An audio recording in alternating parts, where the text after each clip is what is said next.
For this week's classic interview, we're going to go back to when I spoke to Christopher Petrella back in February of 2014. And this relates to what we often talk about as a sort of two-tiered justice system. And very often when we talk about that two-tiered justice system, we're talking about those people that are sort of oppressed by that system. We're talking about the disproportionately poor, the disproportionately non-white, disproportionately people who are in situations of oppression rather than privilege. And one of the things that is a necessary analysis to what we saw in terms of the Mueller report and the subsequent Barr report is that the entire way that Donald Trump was able to sort of manage the Mueller probe, including choosing his own attorney general, who ultimately was given the opportunity by Mueller to adjudicate whether Donald Trump did or didn't commit obstruction of justice. This is the other side of the two-tiered justice system. Appointing your own attorney general to adjudicate your possible crimes is a position of privilege on the complete other side of the justice system. And when I reviewed this interview we did with Christopher Petrella a few years ago, that was the sort of context I was thinking of. Let's get into it. From February of 2014, Christopher Petrella, his research on a lot of these issues related to the justice system, incarceration, privilege, oppression, etc. Christopher Petrella is a PhD student in UC Berkeley's Department of African American Studies. His research focuses on race, class, incarceration. He's also a featured blogger at Nation of Change. Chris, you sent me these notes about what you see as a connection that's worth discussing between hyper-incarceration in the United States, which is a topic we talk about a lot on this program, and Occupy Wall Street. Tell me, what do you have in mind here for our audience? Sure. Well, I think the way it might be helpful to begin would be to think about what Professor David Harvey at the City University of New York states the government does, or the state does, during moments of economic crisis. And the term he uses is accumulation by dispossession, which basically means divesting citizens of rights and assets in order to, at least as it's justified, in order to restabilize or bring equilibrium back to the economy.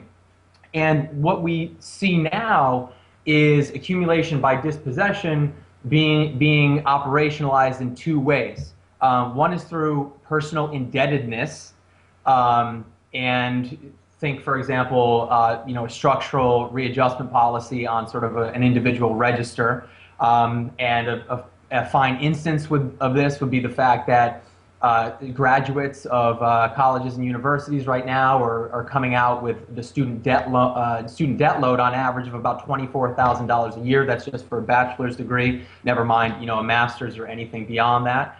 And the second strategy is to redistribute or externalize costs from the state body to citizens, and we see this happening both in public higher education that's being privatized, and publicly owned and operated prison facilities that are also being privatized. And if I could, just a quick example. We know, for example, I'm a PhD student at UC Berkeley. We know, for example, that the Board of Regents are proposing around an 81% fee increase, and at Berkeley, fee is the euphemistic term we use for tuition. An 81% tuition increase over the next 4 years at a time that the state is facing budget crisis, which means that we as taxpayers in the state are actually enduring a form of double taxation. We're paying for our education in the form of taxes and other social services, of course, but then we're being taxed on top of that with this fee increase. And then in prisons, for example, just last month, the Riverside, California County Board of Directors at the Riverside County level decided that they were going to begin charging prisoners $142.42 per day for their stay. So it's a pay-to-pay program, and you see again the burden, the cost being shifted from the state back to the most vulnerable who don't have the money to begin with anyway. Yeah, we did that story about the California prison charging inmates. And, I think it's interesting because they both will eventually have the same undesired opposite effect of maybe why they're intended to be put in there. I mean, with the prison example, we were saying if you do charge someone for being in prison, and when they leave prison they have absolutely no money, you're Hmm. creating a situation much more likely for them to commit a crime that'll land them back in prison. In other words, it's actually having the opposite effect of making someone no longer a criminal. Same Right. thing I think could apply to the overwhelming student loan debt Right. burden, right? In other words, if people have this incredible student loan debt, they are not necessarily in the criminal sense, but they're going to do things that they wouldn't otherwise do if they were more free, in other words, to kind of pursue what they want to do. So is that another similarity? It is, yeah. I mean, to speak on your first point, we know, for example, that in California, well, the state of California has the highest recidivism rate in the country. And recidivism is a term that basically refers to the percentage of prisoners after 3 years of release that end up back in a penal institution. And currently in California, the number stands at about 72%, which is loathsomely high. And I agree with you. One of the very best strategies for reducing the rate of recidivism would be to make sure that inmates, upon their release, aren't shouldering debt burdens that are going to put undue strain on their ability, of course, to repay or to get a job, for example. So I agree. And then, of course, to your second point, in public education, particularly at the level of public higher education, we see a lot of very, very bright students, a lot of students who are publicly minded and want to work, in the realm of sort of public service more generally, finding that they, have very few options and then end up on Wall Street for lack of better option because they're shouldering such a large debt load. Talk a little bit about hyper-incarceration in the U.S. I mean, the statistics are very clear. 5% of the Right. world's population is in the U.S. Right. 25% of the world's prisoners are in the U.S. Now, a very superficial approach might say, if there weren't so many nonviolent drug offenses that landed people in jail, that would solve a huge portion of it. But is that realistic to think that? How big of a problem is the jailing of nonviolent drug offenders?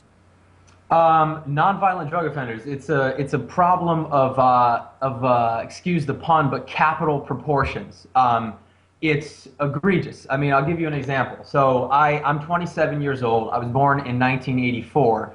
1984. Since 1984, the number of bodies incarcerated in this country has burgeoned by 400% at a time when the population has grown 10 times as slowly. The number of private prison facilities since 1984 has grown by 4,000%.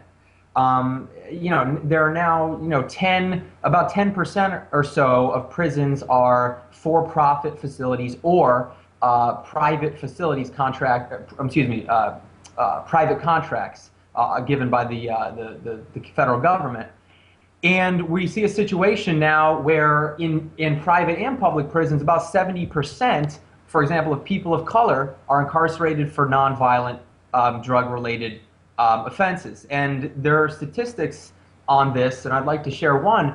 We found that if the state of California, for example, emptied its prisons and released every single inmate, the state and sent all of these former prisoners to UC Berkeley, UC Merced, any of the UCs, the state would actually save about $7 billion per year. In other words, paying for their education would be much cheaper than what it costs to have them in prison. Indeed, it's very clear. I mean, the tuition at UC Berkeley right now, although rising at sort of at rates far outstripping inflation, is still far less than it costs to incarcerate someone in a medium security facility. For example, I teach a number of courses at San Quentin, and at San Quentin, the cost of incarcerating a prisoner is about $47,000. That's in 2010. That's up from about $30,000 in 1990. And we're talking, David, this is a generally medium security facility.